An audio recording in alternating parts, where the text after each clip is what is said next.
Okay, people. I'm going to be reading a Peak by Warren Smith.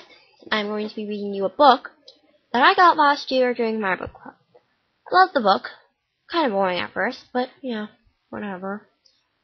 This book's actually signed by him.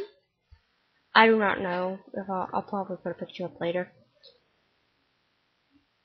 The chapters are very short, by the way, so I may not get the full 10 minutes out of this. Maybe, maybe not. I don't know. There's a map at the front. I'm going to read you the map right now. Here we go. My route up the northern side of Everest. Base camp, 5,500 miles, 18,044 feet. The intermediate camp, where we spent a night. Camp 2, 5,940 miles, 19,488 feet. You do realize, okay, for a minute, you would not be able to know what this story about, but they're climbing Everest.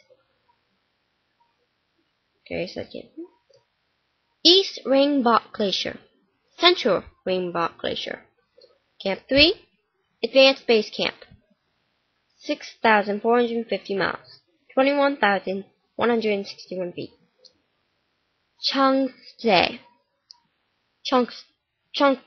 Whatever.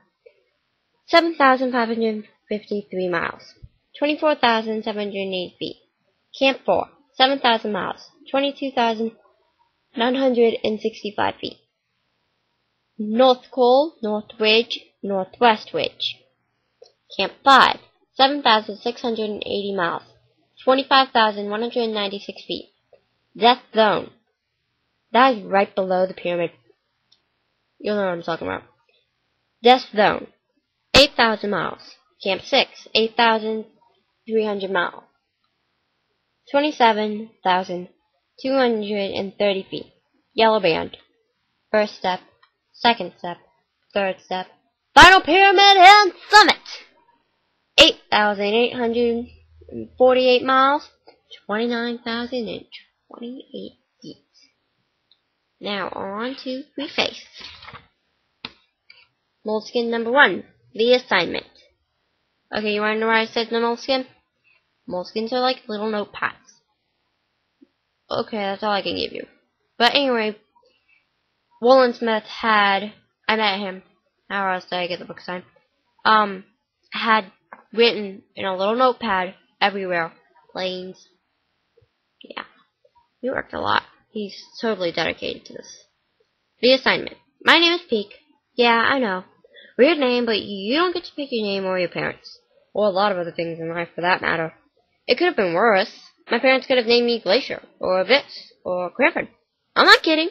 According to my mom, all those names were on the list.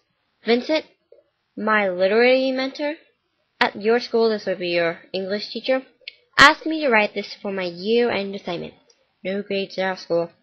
When Vincent reads the sentence you just read, he'll say, Peak, that is a run-on sentence and chaotically parenthetical. That's how he talks. Meaning it's a little confusing and choppy. And I'll tell him that my life is parenthetical. And the chaos is due to the fact that I'm starting this assignment in the back of a Toyota pickup in Tibet, aka China, with an automatic pencil that doesn't have an eraser, and it's not likely I'm going to find an eraser around here.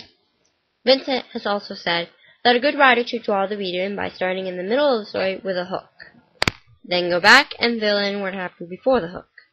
Once you have the reader hooked, you can write whatever you want as you slowly reel them in. I guess Vincent thinks readers are fish.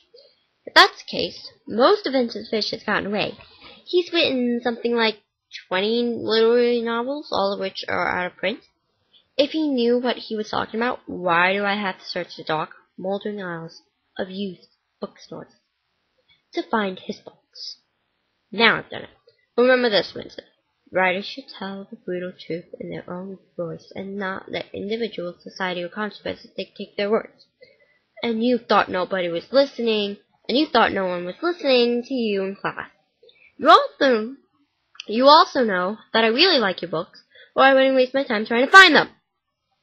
Nor would I be trying to get the story down in the back of a truck in Tibet. Speaking of which, this morning we slowed down to get around a boulder the size of a school bus that had fallen in the middle of the road. In the USA, we would use dynamite or heavy equipment to move it. In Tibet, they used picks, sledgehammers, and prisoners in tattered, quilted coats to chip the boulder down to nothing. The prisoners smiled at us as we tried not to run over their shackled feet on the narrow road. Their cheerful faces were covered in nicks and cuts from rock shrapnel. Those not chipping used crude wooden wheelbarrows to move the man-made gravel over its potholes, where very old Tibetan prisoners used battered shovels and rakes to fill in the holes. Chinese soldiers in green uniforms and with rifles slung over their shoulders stood around 50-gallon burn barrels smoking cigarettes. The prisoners looked happier than the soldiers did. I wondered if the boulder would be gone by the time I came back through. I wondered if I'd ever come back through. The Hook. Chapter 1, I think. I don't know, it doesn't have chapters. Whatever. The Hook. I was only 2/3 up the wall when the sleet started to freeze onto the black terracotta. My fingers were numb. My nose was running.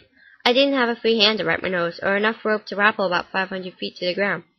I had planned everything out so carefully. Yeah, right. Except for the weather.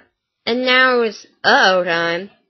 A gust of wind tried to peel me off the wall. I dug my fingers into the seam and hugged the terracotta until it passed. I should have waited till June to make the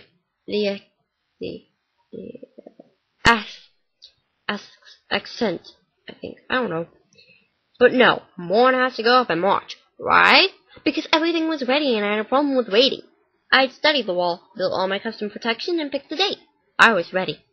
And if the date passed, I might not try it at all. It doesn't take much to talk yourself out of a stunt like this.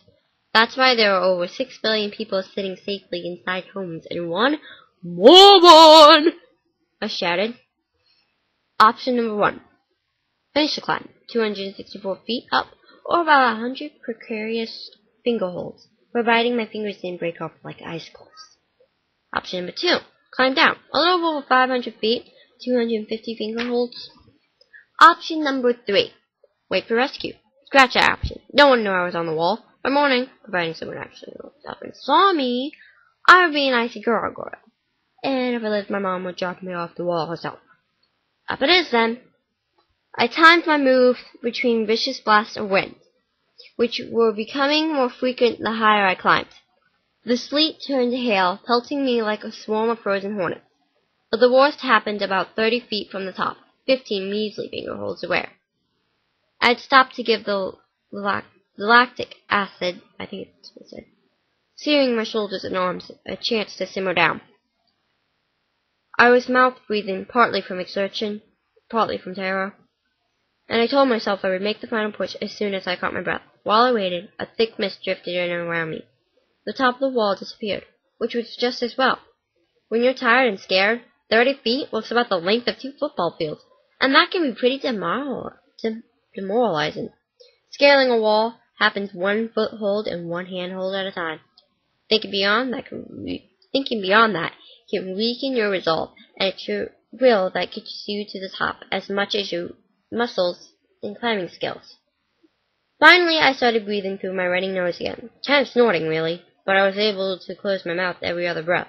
This is it, I told myself. 15 more handholds, and I had topped it. I reached up for the next seam and encountered a little snag. Well, a big snag, really. My right ear and cheek were frozen to the wall. To reach the top, you must have resolve, muscles, skill, and a face. Mine was anchored to the wall like a bolt, and a portion of it stayed there when I gathered enough resolve to tear it loose. Now I was mad, which was exactly what I needed to finish the climb. Cursing with every vertical lunge, I stopped about 4 feet below the edge, tempted to tag this monster with the blood running down my neck. But instead, I took the mountain stencil out of my pack. Cheating, I know, but you have to have 2 free hands to do it freehand. I slapped it on the wall and filled it in with blue spray paint. This is when the helicopter came up behind me and nearly blew me off the wall. You are under arrest! I know, it sucks, whatever. And the voice voice shouted above the deafening waters.